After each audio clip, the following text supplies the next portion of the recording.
تلویزیون الجزیره با تکیه بر رسانه‌های اسرائیلی خبر داد که در وقت یک عملیات بزرگ مقاومت فلسطینی در شهر بیت حنون واقع در شمال غزه 5 سرباز اشغالگر کشته و حداقل 10 نفر دیگر زخمی شدند. گفته می شود که یک سرباز دیگر اشغالگر به نشان شده است. این حادثه آن وقت رخ داد که جنگاوران مقاومت فلسطینی یک مواد ترکنده را در داخل ماشین زره پوش که سربازان اشغالگر را انتقال میداد ترکاندند و بعدا آنها یک راکت ضد تانکی به سوی یک ربات پرتافتند. این ربات با اسلحه و مهمات پر کرده میشد و در وقت همان باربرداری به آن حمله کردند. جنگاوران فلسطینی همچنین به سربازان نجات دهنده اسرائیلی که برای کمک کردن به جای حادثه رسیده بودند حمله کردند.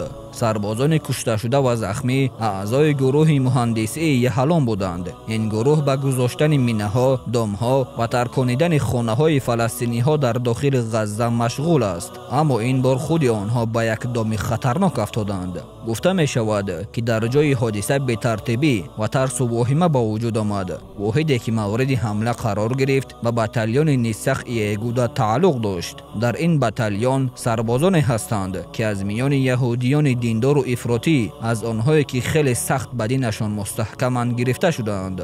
رسانه‌های اسرائیلی میگویند که ماه گذشته خونین‌ترین ماه برای ارتش اسرائیل بوده است. تنها طبق معلومات رسمی 10 سرباز و افسر ارتش اشغالگر اسرائیل کشته شدند.